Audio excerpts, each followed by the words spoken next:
오늘 말씀 보겠습니다.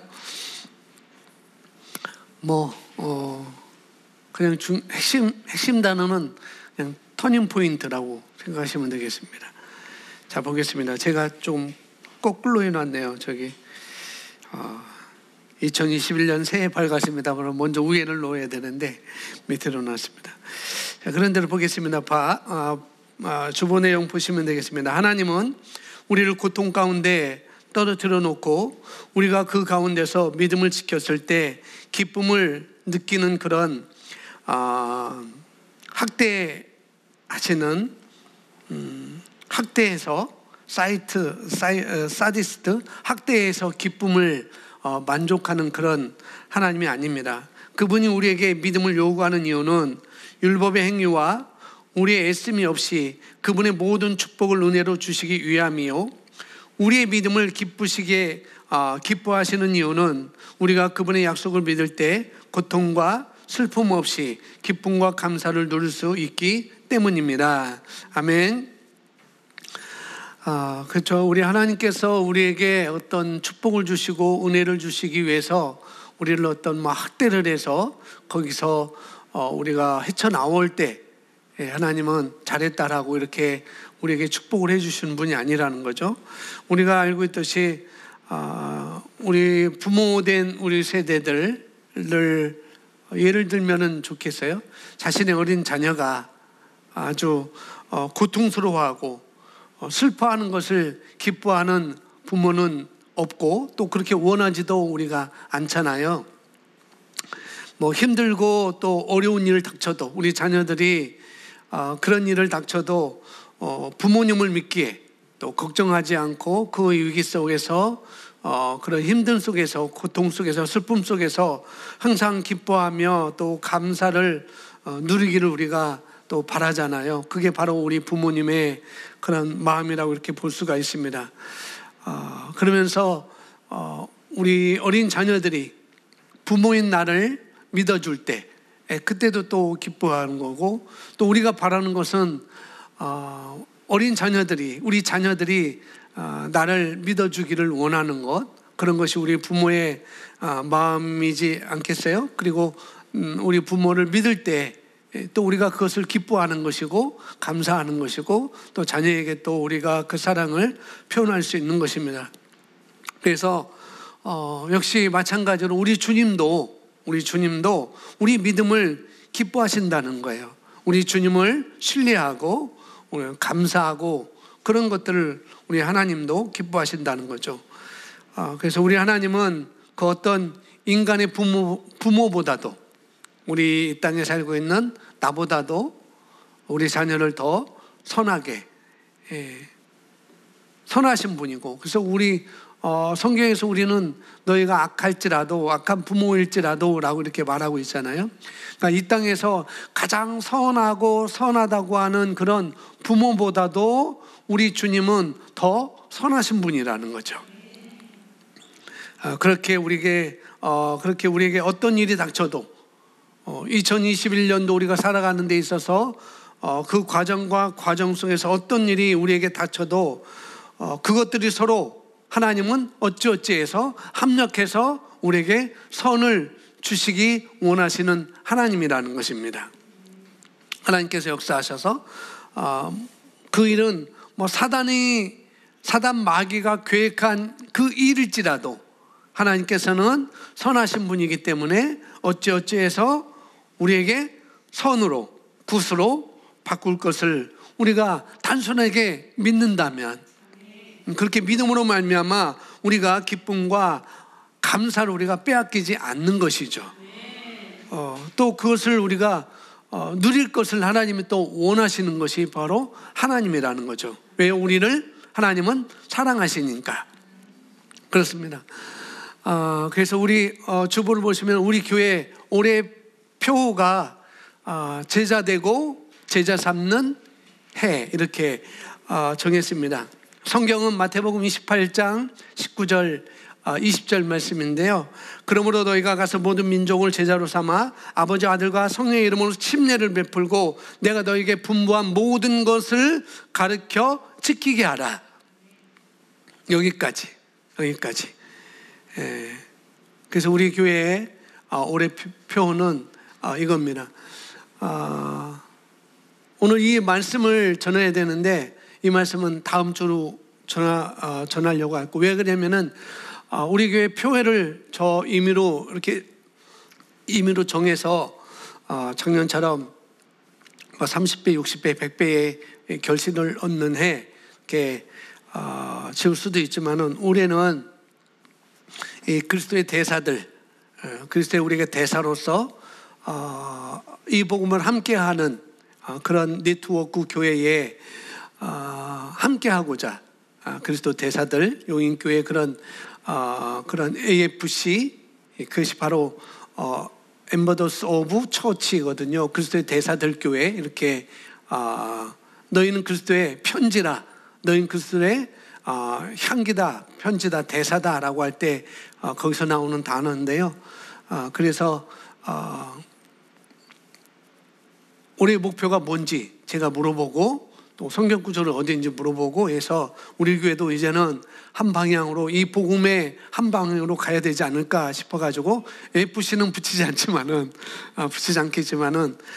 제자 되고 제자 삼는 교회다, 해다라고 말씀해 주셔서 그렇게 우리도 표를 정해서 그렇게 가려고 했습니다. 그래서 그런 걸 여러분이 올해 우리 교회 표는 이런 거다라고 아시고, 오늘은 그냥 터닝 포인트라는 그런 주제를 가지고 말씀을 우리가 보려고 합니다. 자, 볼까요? 2021년 새해가 밝았습니다. 벌써 이틀이 3일이 지났죠. 이 새로운 2021년을 여러분의 터닝 포인트로 만드십시오. 터닝 포인트라는 말을 영어 사전에서는 전환기, 위기, 전환점이라 할 수 있습니다. 그죠? 여기 터닝 포인트라는 말은 우리 일상에서 주로 이 터닝 포인트는 어디서 되면은 마라톤에서 쓰고 있어요. 반환점을 돈다, 전환점을 돌아서 다시 꼬링 지점으로 온다라고 이렇게 주로 쓰는데, 뭐 지금 마라톤도 굳이 이렇게 하지 않고 그냥 42.19km를 그냥 계속 달리는 것으로 반환점 없이 그렇게 뭐 땅이 넓은 그런 나라들은 그렇게 하고 있는데, 대체적으로 터닝 포인트는 그런 의미로 쓰고 있습니다. 반환점, 전환점, 전환기 그렇게 쓰고 있는데요. 주로 우리 일상에서 긍정적인 의미로 이 터닝 포인트라는 단어가, 용어가 쓰여지고 있습니다. 그래서 제자로 우리가 사전에서 찾아보니까 이렇게 나와 있더라고요. 어떠한 상황이 다른 방향으로 바뀌거나 그런 상태로 바뀌게 되는 지점이 바로 터닝 포인트다라고 이렇게 사전에서 나와 있는 것을 제가 찾아봤습니다. 또 우리가 평소에 하고 있는 일, 내가 하고 있는 일이나 또 직업이 갑자기 바뀌는 경우, 또 우리의 가치관이나 우리의 사고방식이 바뀌는 경우도 어떻게 보면은 터닝 포인트라고 이렇게 볼 수가 있습니다. 그렇게 말할 수가 있다는 거죠. 그래서 이 터닝 포인트라는 이 단어를 영어 사전에서 찾아보면은 거기 써놨죠. 이렇게 전환기, 위기, 전환점 이렇게 나와 있습니다. 그런데 사전적인 의미로 정확한 것은 세 가지로 말했지만은 전환점이 가장 가깝다고 이렇게 볼 수가 있는 것이죠. 그래서 터닝, 전환하는, 포인트, 점이라는 그런 의미로 전환점을 맞는데, 또 전환기도 우리 시기, 어떤 전환기 그런 것도 좀 비슷한 말이고요. 두 번째는 위기라고 제가 단어에서 나와 있길래 위기라고 이렇게 써놨습니다. 자, 여기 위기는 한자도 써놨어요. 한자 이렇게 되어 있습니다. 위태할 위자입니다. 위태할 위. 그 다음에 기자는 배틀기라는 그런 단어를 쓰는데요. 이 배틀기는 무슨 단어냐면은 기회할 때, 기회가 주어져서 이번이 기회야 라고 할 때 그런 기자 앞에 쓰는 그런 기자하고 똑같이 쓰는 단어입니다. 그러니까 여기 말하는 터닝 포인트라고 했을 때 위기라고 단어를 썼는데 뭐냐면 위태하지만, 지금 위태롭지만 어떻게 해요? 두 번째로는 기회가 되는 그런 지점이 바로 터닝 포인트라는 것이죠. 근데 이것을 한자로 터닝 포인트는 위기라고 했어요. 두 번째로 위기라고 썼는데 이런 것을, 이런 위태로운 이런 시기를 우리가 어떻게 볼까? 기회로 어떻게 해요? 볼 때 위태롭지만 내가 기회로 보는 것이죠. 그렇게 볼 때 정말 이것이 우리에게는 터닝 포인트가 될 수가 있다는 거예요. 그런 예언을 제가 할 수 있습니다. 아무리 위태롭지만, 아무리 혼란스럽지만은 이건 나에게 정말로 기회야. 내가 성장할 수 있는 기회고, 내가 발전할 수 있는 기회고, 내가 지금보다 더 나은 것, 더 높은 삶을 살 수 있는 그런 기회야라고 우리가 충분히 예언을 제가 예언을 합니다. 아멘. 그러니까 제가 볼 때는 그냥 일반 세상에서는 우리 믿음의 세계가 아니고 믿음의 세계가 아닌 그냥 세상에는 두 종류의 사람들이 있는 것 같아요. 어떻게 보면은 이런 위기 속에서, 이런 혼란 속에서 어떻게 하냐면은 그냥 아무 근거 없이 희망이라는 것을 고문을 해요. 어떻게 하느냐? 잘 될 거야. 그냥 잘 될 거야. 잘 될 거야. 잘 될 거야 하고 희망 고문을 하는 세상 사람들이 있는가 반면에, 또 한편으로는 아주 이제는 우리가 망했어. 이제 우리 도대체 우리가 헤어날 길이 없어 라고 말하는 부정적인 그런 두 종류의 사람들이 있다는 거죠. 믿음의 사람들 말고 그리스도 밖에 있는 사람들은 그렇게 말하는 것이죠. 이렇게 세상에는 두 종류밖에 없는 것 같아요. 그냥 아무런 근거 없이 그냥 희망을 고문하면서 잘 될 거라고 이렇게 말하는 사람과 또 그런 것도 하지 않고 그냥 부정적인 것, 안 된다고, 망했다고, 이제는 다 안 된다고 그렇게 말하는 그런 두 종류의 사람들이 있습니다. 그런데 우리 그리스도인들은 이런 냉혹한 이런 사실을 우리가 직시하지만, 정말 이런 위기를 우리가 직시하지만 여기서 우리가 나의 믿음을 잃지 않는 것이죠. 그것이 바로 우리가 해야 될 일이라는 거예요.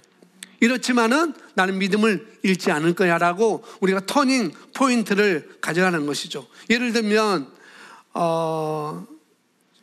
이런 지금 시대 속에서 나 자신을 준비되는 그런 기회들로 우리가 축적할 때 이건 기회야. 그래서 이런 기회 속에 내가 뭘 해야 될지 그런 것을 여러분 스스로 여러분 자신에게 축적을 할 때에 마치 저축을 하는 것처럼 자꾸 그런 믿음과 소망을 우리가 축적할 때에 그것은 그걸 가지고 우리는 돌파할 수가 있다는 것이죠. 그래서 그런 터닝 포인트는 그런 것입니다. 아무런 우리가 축적 없이 터닝 포인트를 하는 게 아니라는 거죠.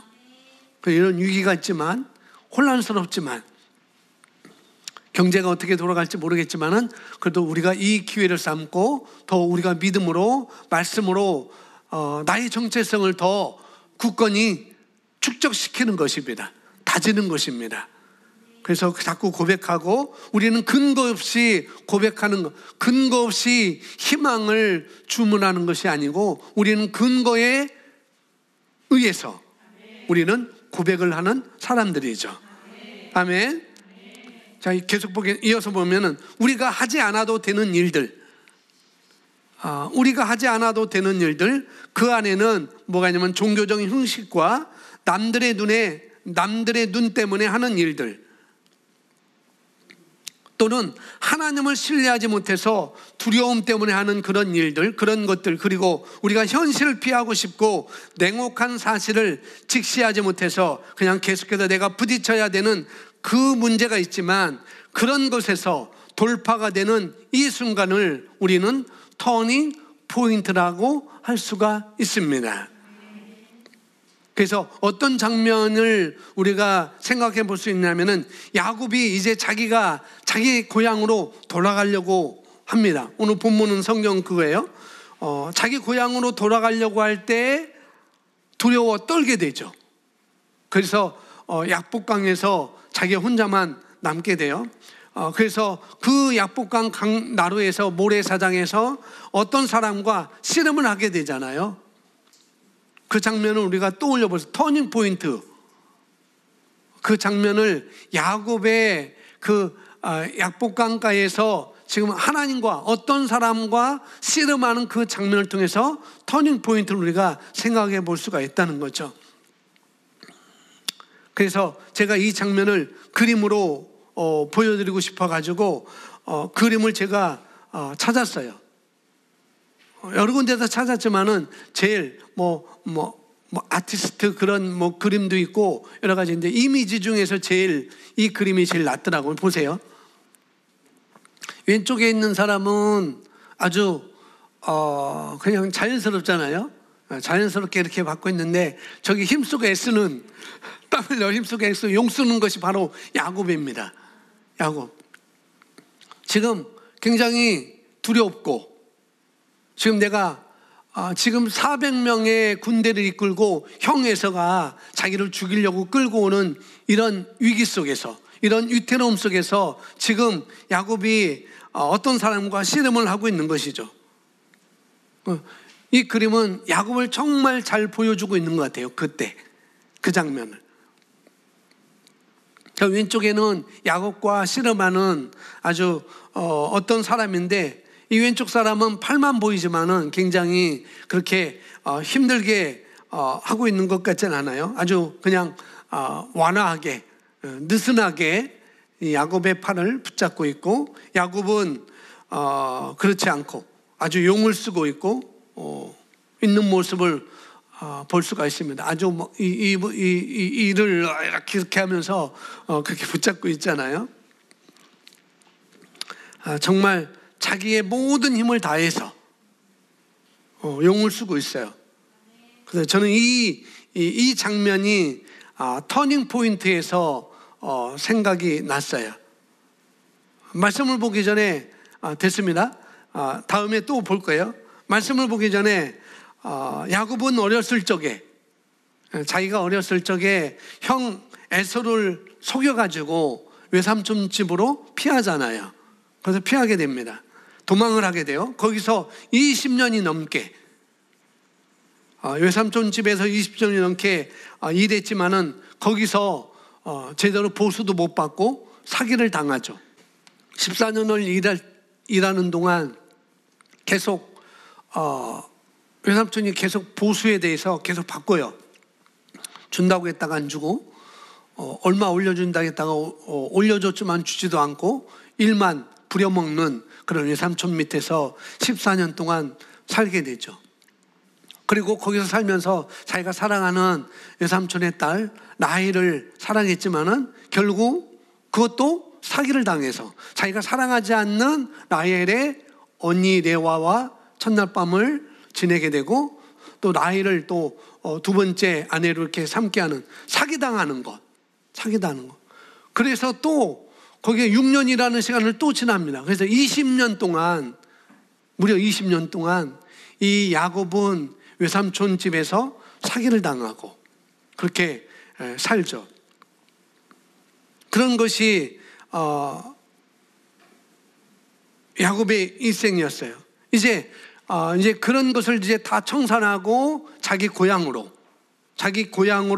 돌아오는 그 과정에서 형 에서가 400명의 군대를 이끌고 자기를 죽이려고 온다는 소리를 들었어요.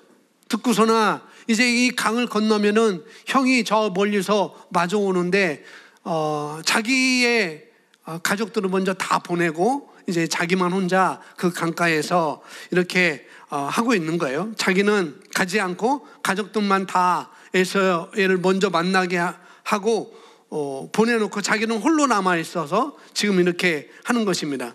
그래서 창세기 32장 오늘 본문을 말하고 있는데 32장 24절을 보면은 이렇게 말합니다. 야곱은 홀로 남았더니 어떤 사람이 날이 새도록 야곱과 씨름하다가, 그리고 28절에 그가 이르되 내 이름을 다시는 야곱이라 부를 것이 아니요 이스라엘이라 부를 것이니 이는 내가 하나님과 및 사람과 겨루어 이겼음이라 라고 말씀을 하고 있죠. 왜 자기가 그동안 직시하지 못했던 것, 자기가 직시하지 않았던 그 현실, 그동안 피해왔던 것, 누굴 피했어요? 형 에서를 피해왔어요. 20년 전에 자기가 속여가지고 형 에서의 축복을 다 받았는 것. 그리고 자기가 한 것도 아니고 자기 엄마와 어떻게 나쁜 말로 하면 작당을 해가지고 형 에서와 아버지 이삭을 속이는 거죠. 그렇게 속였습니다. 그리고 형이 받아야 할 그 축복을 야곱이 훔쳐서 다 도망다니는 그런 인생을 야곱은 살았습니다. 그래서 에서가 그래서 그 에서에게 자기가 빚을 졌잖아요. 빚을 졌고 또 에서를 속였고 형 에서에게 죄를 지었어요. 근데 그것을 해결해야 되는데 계속 야곱은 피해 다닌 거예요. 계속. 그러면서 자기보다 더 자기가 사기꾼이었잖아요. 형을 속이는 것, 그 다음에 아버지까지 속이는 그런 사기꾼이었는데, 근데 자기보다 더한 사기꾼 외삼촌 라반을 만나게 되는 거죠. 그래서 이제 라반에게서 계속 외삼촌에게서 계속 사기를 당하면서 있다가 결국은 어쩔 수 없는 상황 속에서 이제는 자기가 아니라 타이로 인하여서 외삼촌 집에서 나오게 되고 이제 형 에서를 만나게 되는 그런 장면이 오늘 창세기 32장의 그런 내용입니다. 이제 자기가 피해왔던 그런 일들이 결국은 어떻게 해요? 타이에 의해서 일어나게 되는 것이죠. 그런데 어떤 사람이 오늘 32절에 24절에 보니까 어떤 사람이 날이 새도록 야곱과 씨름을 했다고 말하고 있습니다. 이것은 어떤 사람이 요청해서 씨름한 게 아니에요. 이것은 야곱이 그렇게 씨름을 한 거죠.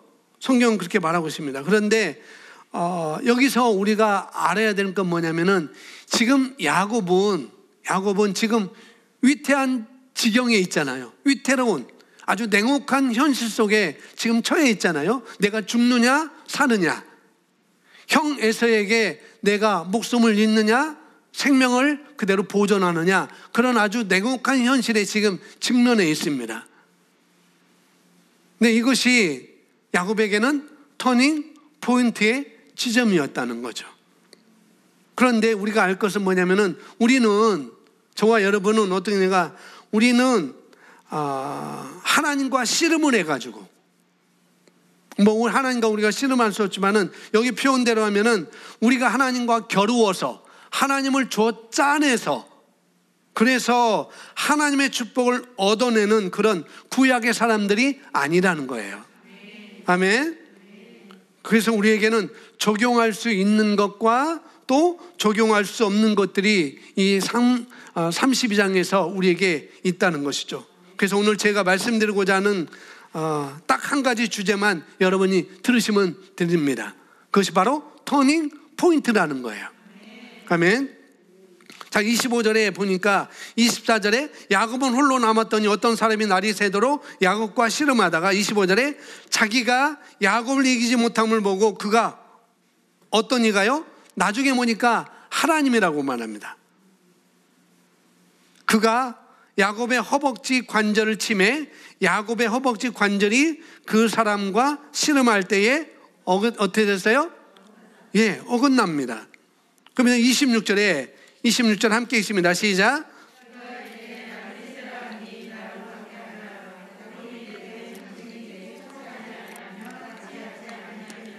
아멘. 지금 야곱이 이렇게 축복을 받아내려고, 하나님 축복을 받아내려고 지금 하고 있는 거예요. 자기의 힘으로 받아내려고 하는 것. 그런 모습이 24, 25, 26절의 그런 장면인 것입니다. 그런데 27절에 보니까 그 사람이 그에게 이르되 내 이름이 무엇이냐? 그가 이르되 야곱이 말하는 거죠. 이 사람이 야곱에게 이름을 물어봐요. 근데 야곱이 뭐라고 해요? 나는 야곱이에요 라고 이렇게 대답을 하고 있는 거죠. 그래서 여러분, 정말 이름은 우리의 정체성을 가장 잘 보여주는 것입니다. 여러분 이름이 뭐예요? 네? 채미라? 기지만은 여러분 이름은 새로운 피조물이에요. 아멘. 우리가 그렇게 보는 거죠. 그냥 세상에서는 뭐 채미라, 뭐 최윤선, 또 최씨가 누군가, 최민정 그렇게 있지만 우리 그냥 불려지는 이름이고, 그런데 우리는 영이고 거듭난 사람이고 그리스도인으로서 새로운 피조물이라는 거죠. 그래서 우리의 정체성은 굉장히 중요한 것입니다. 야곱이 지금 그걸 말하는 거예요. 여기서 말씀드리고자 하는 터닝 포인트는 뭐냐면은 우리의 정체성에 대한 각성을 지금 말씀드리는 거예요. 야곱이 그 어떤 사람이 내 이름이 뭐냐라고 물어보니까 야곱은 뭐래요? 나는 야곱이에요 라고 말하잖아요. 그런데 이 사람이 야곱의 이름을 몰라서 물어봤을까? 그건 아니라고 저는 생각하거든요. 야곱의 이름을 몰라서 물어본 건 아니겠죠. 그런데 이 야곱이 자기 입으로 나는 야곱이에요 라고 이렇게 말을 하는 거죠. 네, 나는 내 이름이 뭐냐라고 물어볼 때 나는 야곱이에요 라고 말하는 것은 자기 정체성을 지금 말하고 있는 거예요. 자, 이 야곱이라는 이름이 어디서 나왔는지 우리가 성경을 통해서 볼 수가 있죠. 야곱은 태어날 때 쌍둥이로 태어났어요. 그죠? 형 에서고 동생이 야곱입니다. 거기 써놨는데 그것은 창세기 25장 26절에 나와 있습니다. 23절부터 나와 있는데 26절에 보니까 후에 나온 아우 누구겠어요? 야곱이겠죠. 야곱은 손으로 형 에서의 발꿈치를 잡았으므로 그 이름을 야곱이라 했다고 말합니다. 그런데 야곱이라는 이름은 뭐예요? 바꿔치기 하는 자라는 뜻입니다.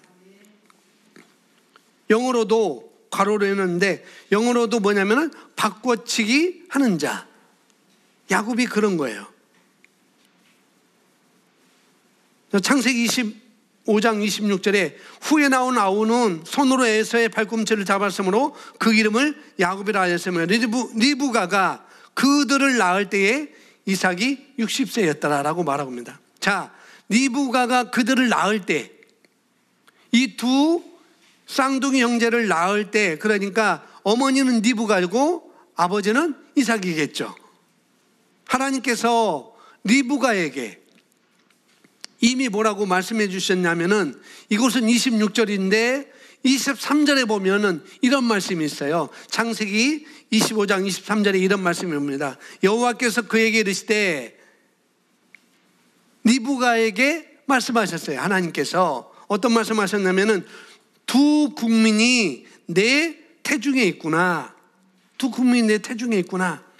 두 민족이 내 복중에서 나누이리라 라고 이렇게 하나님께서 말씀해 줍니다. 그러면서 이 족속이 저 족속보다 강해갖고 큰 자가 어린 자를 뭐 한다고? 섬긴다고 이렇게 성경은 말하고 있거든요.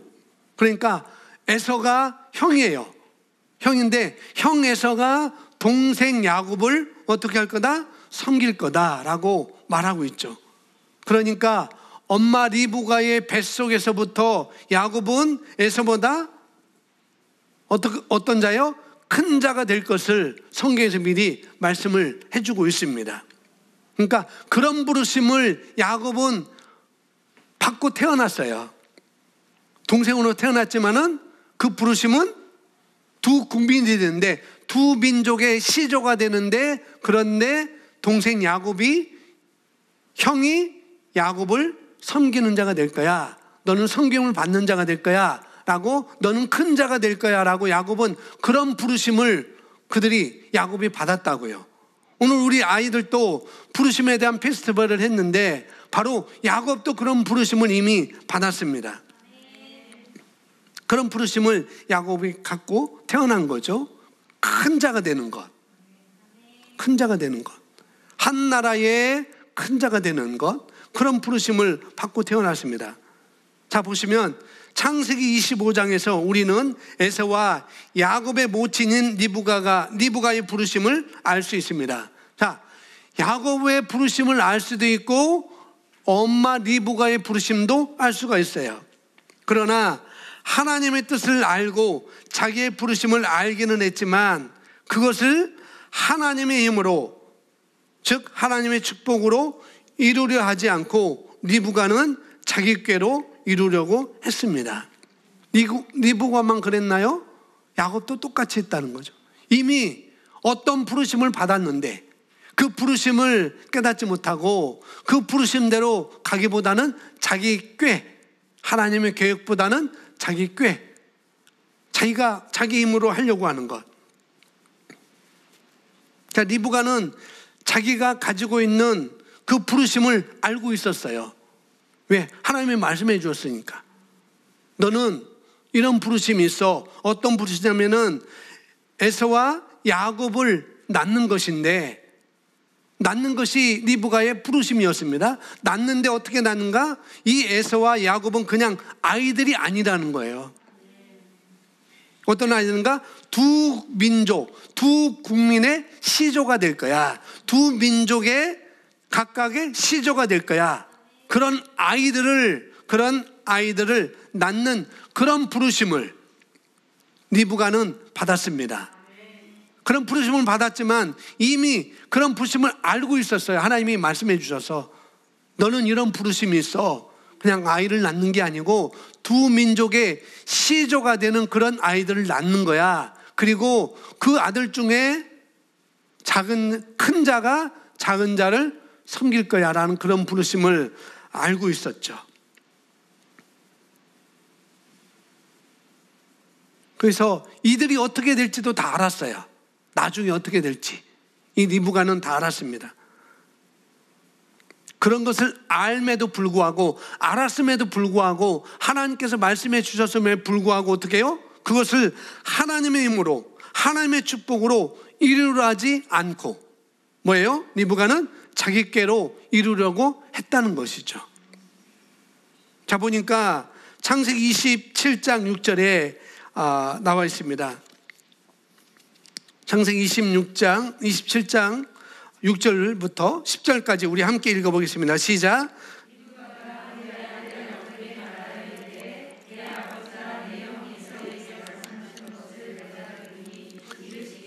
나를 위하여 사냥하여 가져다가 별미를 만들어 내가 먹게 하여 죽기 전에 여호와 앞에서 내게 축복하려 하셨으니, 그런즉 내 아들아, 내 말을 따라 내가 내게 명하는 대로 염소떼에 가서 거기서 좋은 염소 새끼 2마리를 가져오면 내가 그것으로 내 아버지를 위하여 그가 즐기는 별미를 만들리니, 내가 그것을 아버지에게 가져다 드려서 그가 죽기 전에 내가 축복하여 잡수시게. 자, 리브가가 지금 이삭이 했던 얘기를 들었죠. 에서에게 했던 얘기. 야, 에서야, 너는 사냥을 잘하니까 내가 사냥 나가서 좋은 고기를 사냥해서 잡아와서 나에게 요리를 해줘. 그러면 내가 그걸 먹고 너를 이제는 축복해 줄게 라는 그런 소리를 리브가가 들었어요. 그 소리를 듣고 둘째인 야곱에게 지금 하는 말입니다. 야곱에게. 지금 리브가가 자기 남편인 이삭이 했던 얘기를 이용해 가지고 지금 자기가 사랑했던 둘째 야곱이랑 지금 꿍꿍이를 하고 있는 거죠. 뭐냐면은 지금 사기를 칠 준비를 하고 있는 거예요. 사기 칠 준비. 리브가의 오빠가 라반이잖아요. 외삼촌. 야곱의 외삼촌 라반이잖아요. 이 리브가는 자신의 남편과 또 뭐예요? 큰아들을 속이기 위해서, 속이려고 지금 자기가 사랑했던 둘째 아들하고 지금 꿍꿍이를 했는데 결국은 그 아들, 자기가 사랑했던 야곱을 자기 오빠가 또 사기를 치는 거죠. 리브가도 사기를 치고 있고, 왜? 에서가 있는데 사기를 치고 있어요. 자기 꾀로 하나님의 축복을 받아내려고 지금 하고 있다는 거죠. 자, 리브가하고 라반은 남매지간이에요. 남매지간입니다. 그런데 이 집안이 이렇게 사기를 치는, 남을 속이는, 자기가 자기 머리를 굴려서 조종하고 꾀를 쓰고 그런 것들이 있잖아요. 그런데 그런 피가 지금 라반도 있고 지금 리브가도 그 피가 지금 같이 흐르고 있는 것이죠. 그리고 야곱에까지. 그래서 라반과 리브가가 그런 집안에, 그리고 이제는 야곱에까지 들어가서, 사실 야곱은 이 어머니와 작당을 해갖고 꿍꿍이를 해가지고 그냥 같이 협조를 했습니다. 야곱도. 그 뒤부터는 그런 누군가의 그런 꿍꿍이, 그러니까 주로 자기 외삼촌 리브가의 오빠이자 또 왜요? 자신의 삼촌인 라반의 꾀에, 라반의 사기에, 그런 꿍꿍이 사기를 당하면서 이 야곱이 살아가는 것이죠.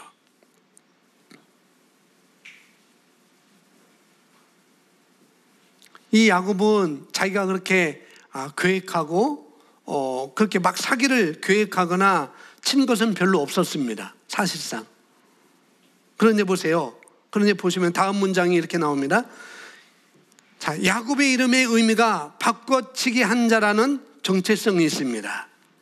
야곱의 이름의 의미가 이런 정체성이 있다는 거죠. 그래서 리브가를 통해서 우리가 알 수 있는 것은 자기의 부르심을 알고 하나님의 뜻을 알았다면 그때부터 하나님을 신뢰하면서 하나님의 방법으로 해야 되는데 자기의 방법으로 하려는 것이었습니다.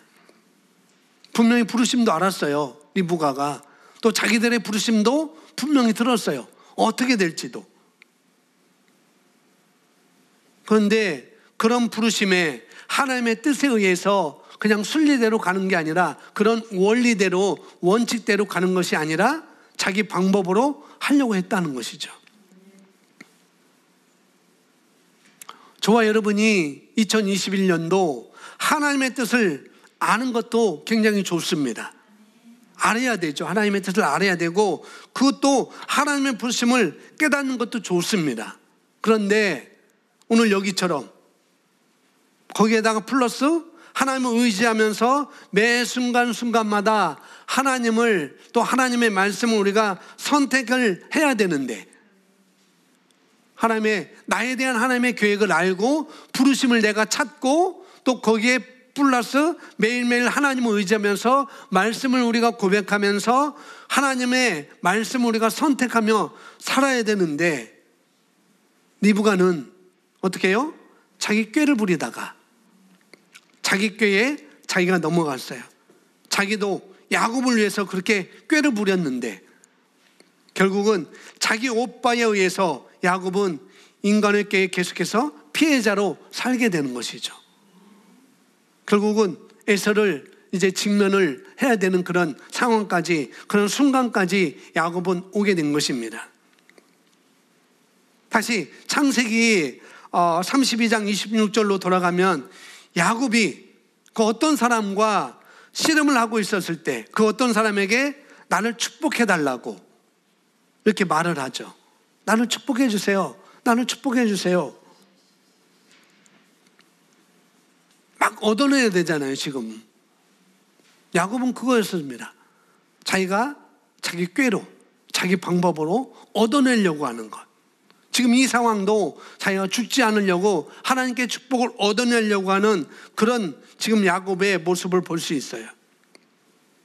하나님의 축복을 얻어내려고 하는 이 표정을 보세요. 다시 한번 우리가 사진을 봤는데 이 표정 막 얻어내야 되잖아요. 힘쓰고 애써야 되는 것. 정말 용을 써서, 물론 좋은 면에서는 하나님께 우리가 간절한 마음을 가져야 된다라고 말하지만은 그건 구약적인 의미인 것이고, 우리는 그런 의미로 하나님께 얻어내려는 존재가 아니라는 거예요. 아멘. 자, 하나님으로 보이는 그 사람이 뭐라고 했냐면은 지금 축복이 중요한 게 아니라는 거죠. 야곱은 하나님이라고 했는데 하나님께 지금 축복해 주세요. 나를 축복해 주세요. 하나님이 나를 축복해 주지 않으면은 나는 이제 못 살 것 같아요 라고 자기 방법대로 그렇게 말하고 있는 거예요. 그런데 하나님은 뭐라고 하는가? 너 지금 축복이 중요한 게 아니야. 지금 내가 그렇게 구하고 있지 그게 중요한 게 아니야 라고 말하는 겁니다. 그러면서 그 하나님께서, 야곱의 손을 붙들고 있는 그 하나님께서 뭐라고 하냐면은 너 이름 좀 바꿔야 되겠어. 너 정체성을 바꿔야 돼. 너 터닝 포인트 해야 돼. 지금 이런 냉혹한 현실이 내게 있지만은 너 이대로는 살면 안 돼. 너 야곱으로 계속 살면 안 돼. 남을 속이는 자로, 바꿔치기 하는 자로, 사기치는 자로 너는 계속 살아면 안 돼. 그러니까 너희 정체성을 바꿔야 되지 않겠니? 라고 하나님이 말씀하는 거죠. 너는 왜 그렇게 사기치면서, 그렇게 사기치는 자, 바꿔치기 하는 자, 이렇게 엄마와 꿍꿍이 해가지고 잔머리를 쓰고 그런 정체성을 너 가지고 있니? 그렇게 말하는 거죠. 자, 창세기 32장 28절 보겠습니다. 창세기 32장 28절 우리 함께 읽습니다. 시작. 그가 이르되 내 이름을 다시는 야곱이라 부를 것이 아니요 이스라엘이라 부를 것이니 이는 내가 하나님과 및 사람들과 겨루어 이겼습니다. 아멘. 다시는 너를 야곱이라 부를 것이 아니요 뭐라고요? 이스라엘이라 불러라. 그러면서 29절에 야곱에게 축복을 해줘요. 야곱이 그렇게 원했던 축복을 해줍니다. 30절 읽었습니다. 30절 시작. 그러므로 야곱이 그곳 이름을 브니엘이라 하였으니 그가 이르기를 내가 하나님과 대면하여 보았으나 내 생명이 보존되었다 함일러라. 아멘. 우리가 살아가면서 2021년 우리가 살아가면서 하나님 이런 축복 우리가 요구할 수 있지만은, 그러나 우리가 그런 요구보다도 먼저는 나의 정체성을 알라는 거죠. 그런 터닝 포인트에 정말 내가 무엇을 알아야 될지, 어떤 삶으로 살아야 될지, 어떤 자로 살아가야 될지 여기서 우리에게 말씀을 해주고 있는 거거든요. 야곱은 사기치는 자, 바꿔치기 하는 자, 작당하는 자, 자기 꾀로 살아가는 자였지만 이제는 그렇게 살 수가 없다는 거죠. 그래서 하나님은 너 왜 그렇게 살려고 하니? 이제 너 정체성을 바꿔야 되지 않겠니? 이스라엘, 하나님의 나라, 하나님의 왕국, 그렇게 바꿔주는 거죠. 그래서 야곱이 자기 이름이 그렇게 바뀌어지고 이제 자기 정체성이 바뀌어진 걸 알죠. 아, 나는 이렇게 살아가는 자가 아니구나. 나는 이제 속이는 자가 아니구나. 이제 나는 하나님의 부르심을 따라서, 하나님의 계획을 따라, 하나님의 계획을 알고 하나님의 부르심을 알고 거기에 늘 하나님과 대면하면서 어떤 위기에 있어서도 늘 터닝 포인트 하는, 하나님을 의지하는, 말씀을 따라가는 그런 삶으로 나는 바꾸겠다라고 하면서 그곳을 야복강이었는데 그것을 어떻게 해요? 브니엘 이렇게 이름을 바꿔버려요. 그 뜻이, 브니엘 뜻이 뭔지 밑에 설명하고 있습니다. 브니엘은 히브리어로 페누엘 이런 뜻으로 하나님의 얼굴이라는 뜻이 있습니다. 다른 말로 하나님을 대면하다 또는 하나님을 직면하다 이런 뜻입니다. 여기 브니엘 할 때 엘은 바로 하나님이라는 뜻입니다. 그래서 구약에 하나님을 엘로힘 이렇게 말합니다. 엘로힘, 하나님. 엘은 하나님이에요. 하나님.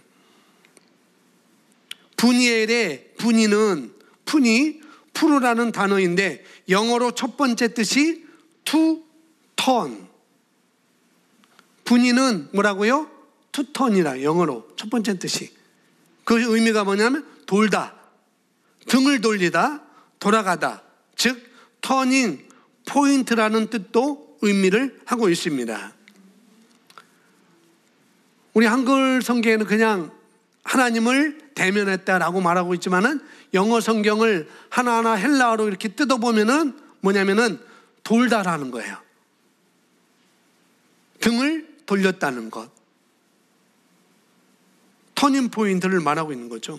야곱이 이 분이엘에서 하나님의 축복을 따내려는 그 모든 노력했음에 모든 것을 내려놓고 이제는 주 하나님께로 돌이킨 것입니다. 그렇게 말한 거죠. 자, 분이엘 할 때 이 엘이 하나님의 뜻이라고 그랬어요. 하나님의 뜻. 이 야곱의 말에 의하면 어떤 사람은 바로 하나님이었다는 거죠. 야곱의 주장에 의하면. 그래서 분이엘은 야곱이 말하는 하나님을 대면했다, 그 뜻이 맞는데요. 분이 영어의 다른 말로 to turn, 돌다, 등을 돌리다, 이런 뜻이 된다고 말합니다. 그래서 분이는 얼굴을 대면하다라고 했으니까 엘은 하나님, 그러니까 하나님 쪽으로 어떻게 해요? 돌았다는 거예요. 턴. 자기 꾀에서 이제 자기만을 위해서 살았던 그것을 이제는 하나님께로 턴했다는 것, 그것을 말하고 있습니다. 그냥 터닝 포인트라는 거죠. 그래서 지금 이 야곱이 이 분이엘에서 한 게 뭐냐면은 자기의 모든 노력을, 자기의 모든 노력을 얼굴 보세요. 아까 얼굴이 어땠는지. 저런 얼굴, 하나님의 축복을 자기 힘으로 따내려고 하는 그 모든 노력을 자기가 했음에도 불구하고 이제는 그런 모든 노력을 다 내려놓게 되는 것. 이제 주 하나님께로 돌이키는 것이죠. 여러분, 이 터닝 포인트, 자기가 하려는 말이 바로 이것이었습니다. 많은 분들이 힘들다고 할 때 그분들이 바라보는 것이 무엇이겠어요? 지금 야곱처럼 힘들어요. 지금 너무 힘드니까 하나님께서 축복해 주지 않으면 안 돼요. 그 축복을 따내려고 하는 것. 지금도 많은 사람들이 그런 모습으로 살아간다는 거죠. 힘들다고 그 말할 때 힘드는 그런 냉혹한 현실 속에서 그 사람들이 바라보는 것이 뭐겠느냐는 거죠. 저 천국일까요? 아니면 자신의 불안한 마음일까요? 지금 야곱은 자신의 불안한 마음 속에서 하나님께 지금 겨루고 있는 거예요. 내 마음이 이렇게 불안해요. 내 마음이 이렇게 두려워요. 그래서 하나님, 이거 아니면 안 됩니다 라고 말했지만 하나님은 뭐예요? 너 그대로 야곱으로 살면 안 돼. 너 그런 자로 살면 안 돼. 그래서 이름을 바꿔주는 것이죠. 터닝 포인트. 야곱은 자기가 답을 다 정해놨어요. 네, 하나님과 결혼하면 될 거야. 하나님께 짜내면 될 거야 라고 자기가 다 답을 정해놨습니다.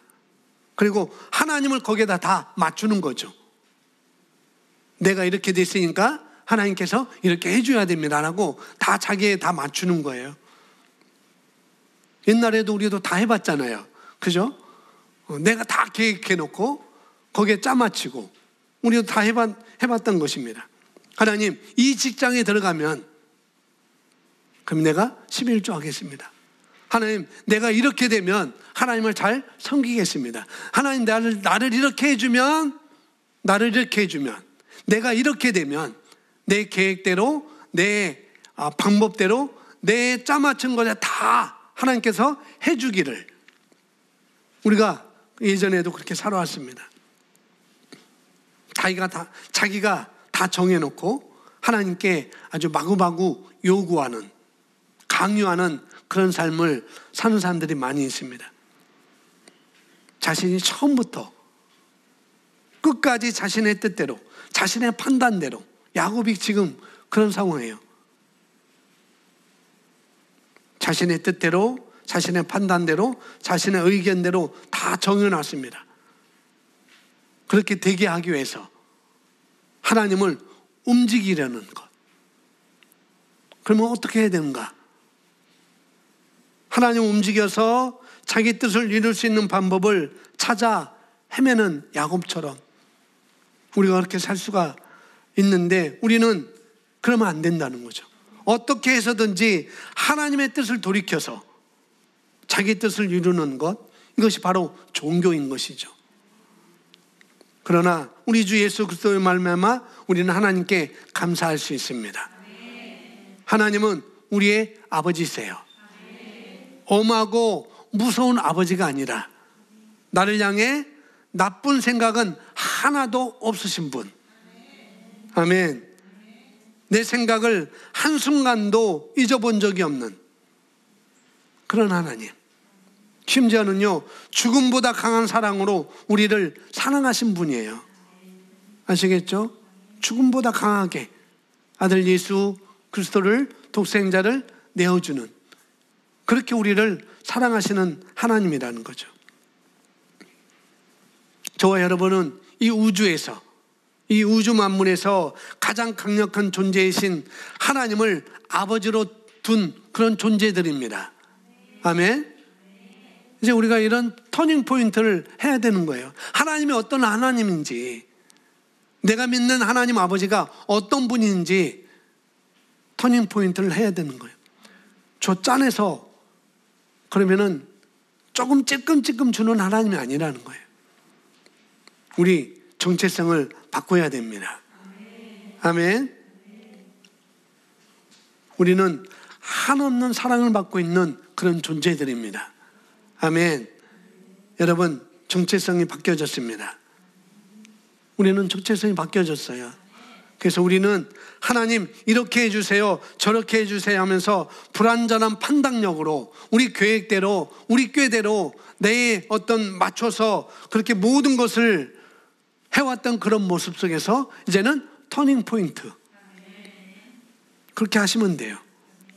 오늘 여러분과 함께 2021년을 어떻게 터닝 포인트, 이것에 대해서 우리가 함께 나눴습니다. 올 한 해 2021년도가 제가 지금까지 나눴던 것, 이런 의미에서 여러분의 모두에게 터닝 포인트가 되시기를 바랍니다. 아멘. 모든 면에 터닝 포인트 하는 거예요. 야곱에서 이스라엘로, 약복강에서 푸니엘로 터닝 포인트 하는 그런 삶을 사시기 바랍니다. 아멘.